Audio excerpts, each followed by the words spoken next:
Hello everyone. आज की video में हम मोस्ट इंपॉर्टेंट क्वेश्चन करेंगे ज्योग्राफी के। आज डे 3 है। जैसे कि हमने सीरीज चला रखी है, हम इंडियन ज्योग्राफी और वर्ल्ड ज्योग्राफी पूरी कंप्लीट करेंगे।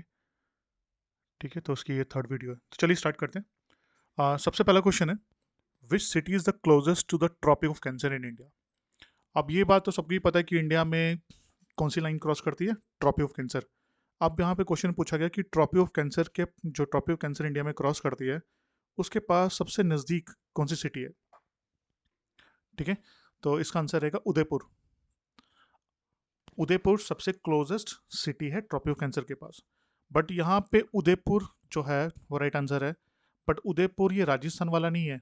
ये उदयपुर एक सिटी है, कहाँ पे, त्रिपुरा में। तो मेक श्योर कि ये भी आप याद रखना, गलत मत कर देना वहाँ पे। समटाइम्स अगर त्रिपुरा ब्रैकेट में लिखा होगा तो वो चेक कर लेना। ठीक है, नेक्स्ट क्वेश्चन है, India share its land border with how many countries. हमें सबको ये पता है कि इंडिया काफ़ी कंट्री से अपना इंटरनेशनल बॉर्डर शेयर करता है। बट नंबर पूछा उसने, कंट्रीज के नेम नहीं। तो नंबर की अगर बात करें तो आंसर है 7। देख लेते हैं कौन कौन सी कंट्री के साथ। फर्स्ट अफगानिस्तान है, सेकंड पाकिस्तान यहाँ पे, third China, fourth Nepal, fifth Bhutan, six Bangladesh और सेवन म्यांमार। यहाँ पे लैंड बॉर्डर की बात की गई है, मैं यहाँ पे श्रीलंका की बात नहीं कर रहा। ठीक है, क्योंकि वो समुद्री समुंदर है वहाँ पे, तो वो लैंड बॉर्डर में नहीं आएगा। बट हाँ, हमारा पड़ोसी देश ज़रूर है। तो टोटल 7 कंट्रीज हैं। तो अगर ये पूछ लेता कि भाई सबसे बड़ा बॉर्डर किससे शेयर करते हैं, तो वो बांग्लादेश रहेगा, 4096 किलोमीटर। तो ये भी कुछ चीज़ें जो पता होनी चाहिए। Question 28, Indian standard meridian passes through which states. अब देखो, इंडियन स्टैंडर्ड मेरिडियन टाइम जो है 82 डिग्री और 50 मिनट्स जो है ईस्ट, ये हमारा इंडियन स्टैंडर्ड मेरिडियन टाइम है। यहाँ से इस लाइन से हम अपना टाइम मेजर करते हैं। पूछ रहा है ये किस किस स्टेट से क्रॉस करती है। तो इसका आंसर रहेगा, right answer, first option, UP, Madhya Pradesh, Chhattisgarh, Orissa, Andhra Pradesh से ये लाइन क्रॉस करती है। Question 29, which city is considered zero mile stone in India. देखो, ब्रिटिशर्स के टाइम से ही ये जीरो स्टैंडर्ड टाइम, एक जीरो माइल स्टोन बनाया गया था कि इंडिया में हम जो भी डिस्टेंस मेजर करेंगे एक पोजीशन से दूसरे पोजीशन तक, वो जीरो माइल स्टोन से ही करते हैं। तो ये जीरो माइल स्टोन जो है बेसिकली नागपुर को कंसिडर किया गया था, ब्रिटिश ने स्टार्ट किया था ये। काफी इंपॉर्टेंट क्वेश्चन है ये। Question 30, which is the highest peak of Aravalli range. कहता है अरावली रेंज का सबसे हाईएस्ट पीक कौन सी है अरावली रेंज की।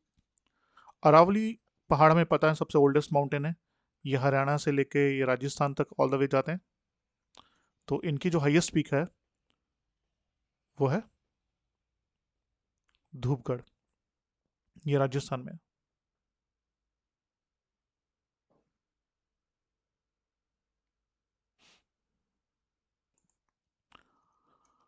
सो क्वेश्चन में हाईएस्ट पीक ऑफ अरावली पूछा गया था। सॉरी, हमने धूपगढ़ बोल दिया।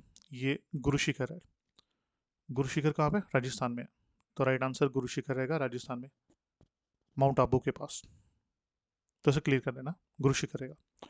Question 31, which is the southern most peak in India. India में साउदर्न मोस्ट की बात अब अलग, अगर मैं इंडिया बनाता हूँ तो सबसे लास्ट में, साउथ में बिल्कुल लास्ट में वो कौन सी पीक मिलती है। तो इसका आंसर है कार्डमम हिल। तो इस मैप में मैंने पेनिसुलर इंडिया की सारी पीक्स मेंशन की हुई हैं। तो ये रहा कार्डमम हिल, ये साउथ की सबसे, इंडिया की ले लो, इंडिया के सबसे साउदर्न मोस्ट पीक मिलेगी, इसका नाम है कार्डमम हिल्स। इलायची होती है यहाँ पे। Question 32, which is the highest peak of peninsular India. अब ये रहा इंडिया, तो पेनिसुलर इंडिया, ये पेनिसुलर इंडिया की बात कर रहा है, यहाँ पे सबसे हाईएस्ट पीक कौन सी है। तो सबसे हाईएस्ट पीक है यहाँ पे अनाईमुदी हिल्स। तो अनाईमुदी हिल्स जो है यहाँ पे आपको इस रेंज में मिलेगी, सबसे हाईएस्ट पीक है यहाँ पे, अनाईमुदी हिल्स कहते हैं उसे। Highest peak of Western Ghat भी बोल सकते हो, तो highest peak of peninsular India भी। क्वेश्चन नंबर 33, क्वेश्चन नंबर 33 में पूछा गया है, Indo Gangetic plains consist of how many divisions. देखो, आप सबको पता है कि अगर मैं जम्मू कश्मीर की बात करता हूँ, अगर रफली इंडिया का मैप बनाते हैं, तो यहाँ पे JNK। तो JNK क्या, माउंटेनियस एरिया। अब JNK से नीचे हो गए तो पंजाब स्टार्ट हो जाता है। अब पंजाब हो गया, हरियाणा हो गया, ठीक है, all the way Bihar, UP, West Bengal तक, मध्य प्रदेश, यहाँ पे हमें कौन सा इलाका मिलता है, प्लेन एरिया मिलता है। ठीक है, तो ये प्लेन एरिया जो है, इन्हीं Indo Gangetic plains Indo Gangetic Brahmaputra plain area कहते हैं। अब ये जो प्लेन एरिया है इसे हमने डिवाइड किया हुआ है, इसको कुछ डिवीजन में किया हुआ है। तो कितने डिविजन्स में, यही पूछा उसने। भाबर, तराई, बांगड़ और खादर, ये बेसिकली 4 डिवीजन है। इसका आंसर रहेगा 4। तो याद रखना आपने, इनके नाम भी पता होना चाहिए, कितने हिस्सों में डिवाइड किया, 4 तरह के प्लेन एरियाज में। Question 33, which Indo Gangetic plain division famous for agriculture. कह रहा है जो कि हमने अभी 4 अभी डिविजन्स देखी प्लेन एरिया की, भाबर, तराई, बांगड़ और खादर, कहता है कि इनमें से सबसे ज्यादा एग्रीकल्चर के लिए कौन सा प्लेन एरिया फेमस है, कौन सा एरिया फेमस होता है। तो राइट आंसर रहेगा तराई इलाका। ये तराई इलाका जो होता है ये सबसे ज़्यादा एग्रीकल्चर के लिए फेमस होता है। यहाँ पे ग्रीनरी होती है, ग्रीन ट्रीज होते हैं। यहाँ पे मार्शी लैंड होता है। मार्शी लैंड का मतलब है दलदली ज़मीन यहाँ ज़्यादा होती है, ये भी याद रखना, मार्शी लैंड। क्वेश्चन नंबर 34 कहता है इंडो गैग्नेटिक प्लेन में से कौन सा एरिया फ्लड प्लेन्स फॉर्मेशन के लिए फेमस है। Flood plains formation. अब फ्लड प्लेन फॉर्मेशन का मतलब है यहाँ पे हर साल बाढ़ आती है, हर साल बाढ़ आती है, हर साल नई मिट्टी आएगी, पुरानी मिट्टी बह जाएगी। बाढ़ आने से क्या होता है, जब बाढ़ आती है तो अपने साथ मिट्टी भी लाती है, तो नई मिट्टी यहाँ डिपॉजिट हो जाएगी। और ये एरिया भी काफ़ी फर्टाइल होता है एग्रीकल्चर के पॉइंट ऑफ व्यू से। तो ये इलाका होता है खादड़। खादड़ इलाका जो होता है यहाँ पे हर साल फ्लड आता है, जैसे बिहार वाला इलाका, ये फ्लड प्रोन एरिया होता है। फ्लड प्रोन एरिया का मतलब है जहाँ पे हर साल बाढ़ आती है। ठीक है, खादड़ याद रखिएगा। अब क्वेश्चन है, कह रहा है इंडो गैग्नेटिक प्लेन्स में कौन सा एरिया है जो फ्लड से, जहाँ फ्लड फ्री है, या फिर आप इतना समझिए कि कौन सा area, plain area Indo Gangetic plains में, गंगा प्लेन्स में ऐसा कौन सा इलाका है जहाँ पे बाढ़ नहीं आती, या जिसने अपने आप को कुछ इस तरह से बना लिया है, नेचुरली फॉर्म हो गया है कि वहाँ पे फ्लड्स नहीं आते। तो वो इलाका है बांगड़ इलाका। काफ़ी इंपॉर्टेंट है। बांगड़ इलाका जो होता है ये नदी से, ये नदी है मान लो, तो नदी के इस साइड पे बार बार मिट्टी के डिपॉजिट होने से क्या होता है, ये एरिया राइज कर जाता है, ये ऊंचा एरिया बन जाएगा। तो इस एरिया पर फ्लड्स नहीं आते। ठीक है। और ये एरिया और चीज़ के लिए फेमस होता है, वो है कंकर। कैल्शियम के स्टोन्स होते हैं, कंकर सुने होंगे आपने। तो कंकर भी आपको यहाँ मिलेंगे बांगड़ इलाके में। एक तो फ्लड्स नहीं आते यहाँ पे, और दूसरा कंकर के लिए फेमस है, कैल्शियम स्टोन्स हो गए। Question 36, in Indo Gangetic plains Bhabar plain is famous for. जो भाबर प्लेन्स है वो किस चीज़ के लिए फेमस है।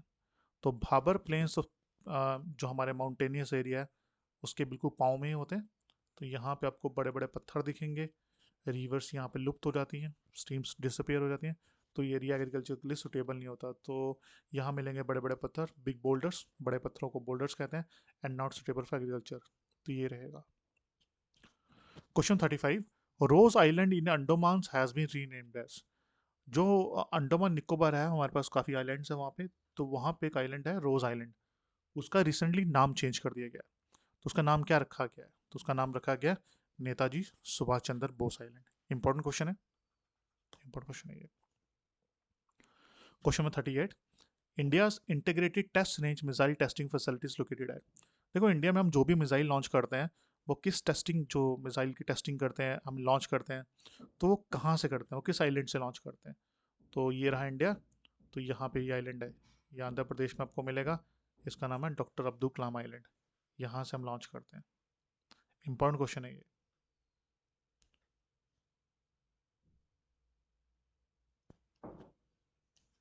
आंध्र प्रदेश, और यहाँ पे उड़ीसा रहेगा। तो उड़ीसा में ये, उड़ीसा से लॉन्च करते हैं।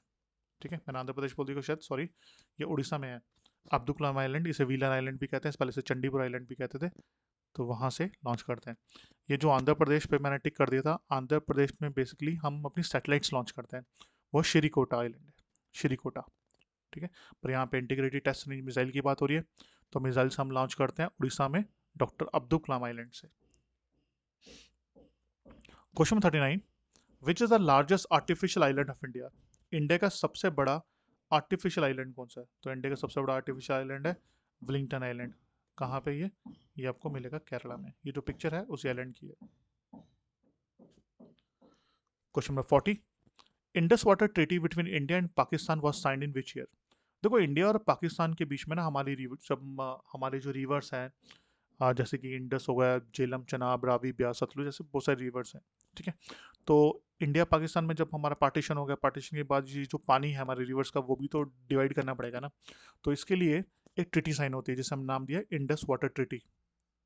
तो ये कब साइन हुई थी उसका डेट पूछिए, वो साइन हुई थी 1960 में। काफ़ी इंपॉर्टेंट है। अभी इंडिया ने इस समझौते से बैकआउट कर लिया कि इंडिया ने इसे मानने से इनकार कर दिया, और इसको जो गारंटी दी थी वो वर्ल्ड बैंक ने इसकी गारंटी ली हुई है कि हम इसको इम्प्लीमेंट करेंगे 1960। क्या क्या चीज़ है ये इंडस वाटर ट्रीटी, थोड़ी देर में देखते हैं। नेक्स्ट क्वेश्चन है, Baglihar project is on which Indian river. जो बगलीहार प्रोजेक्ट है वो किस इंडियन रिवर के ऊपर है, वो है चनाब रिवर के ऊपर। Question number 42, Kishan Ganga project is on which Indian river. Kishan Ganga किस रिवर के ऊपर है, आंसर है नीलम रिवर के ऊपर है। ये जम्मू कश्मीर में है दोनों। According to Indus Water Treaty of 1960, what percentage of water from three rivers India can use? देखो 1960 में इंडस वाटर ट्रीटी होती है, तो इंडस वाटर ट्रीटी में कहा गया है कि जो तीन रिवर्स हैं, एक का नाम है इंडस रिवर, सिंधु रिवर भी कहते हैं, दूसरी रिवर का नाम है झेलम, झेलम ले लो, और तीसरी चनाब। ठीक है, और यहाँ पे तीन रिवर ले लेते हैं। एक रिवर का नाम है रावी, दूसरी है ब्यास, और तीसरी है सतलुज।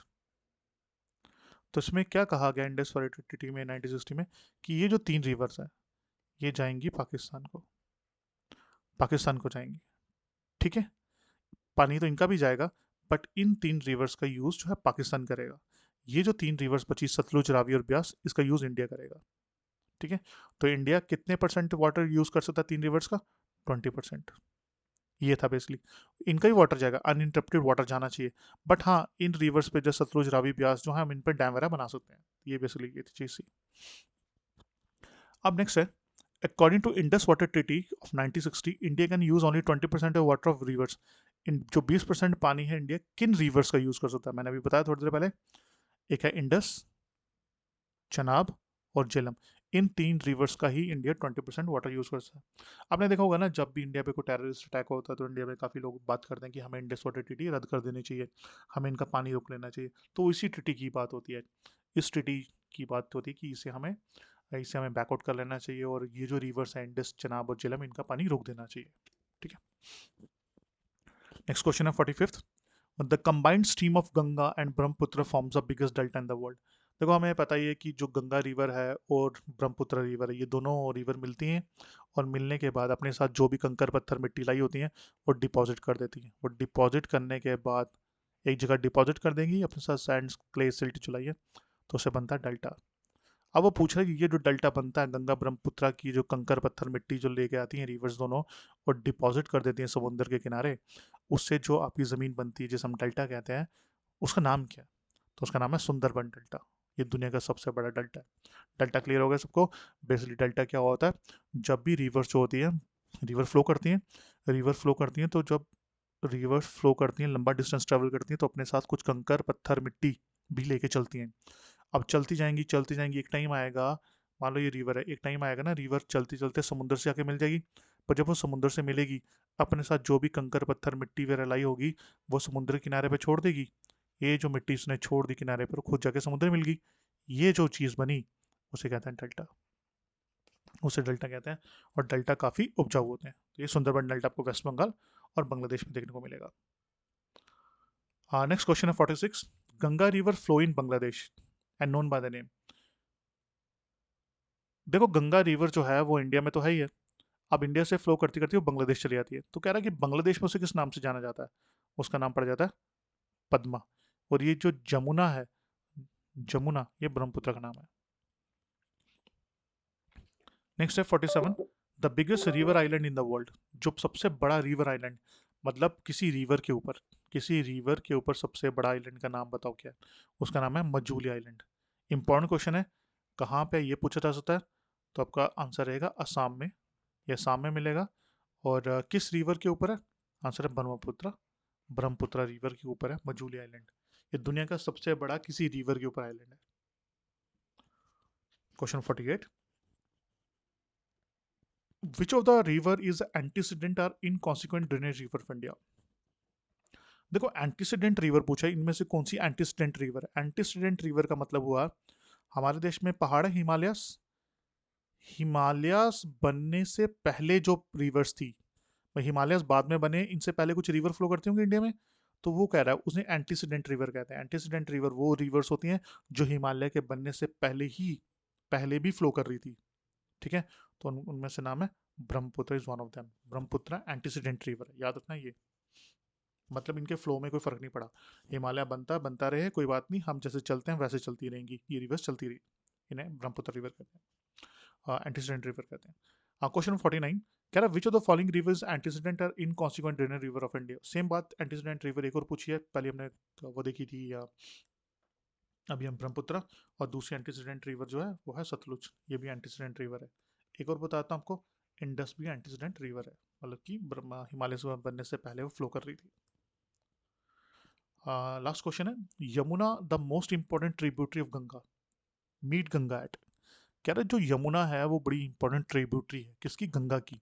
पर गंगा, ये देखो यहाँ पे गंगा रिवर है, गंगा रिवर के साथ यमुना रिवर मिलती है, बस ये पूछ रहा है कहाँ मिलती है। यहाँ देख लेते हैं, यहाँ पे आप देखोगे ये डार्क ब्लू में यमुना रिवर है और ये मिलगी गंगा से, इस पॉइंट पे मिलती है, और ये पॉइंट कौन सा है, यहाँ पे है प्रयागराज।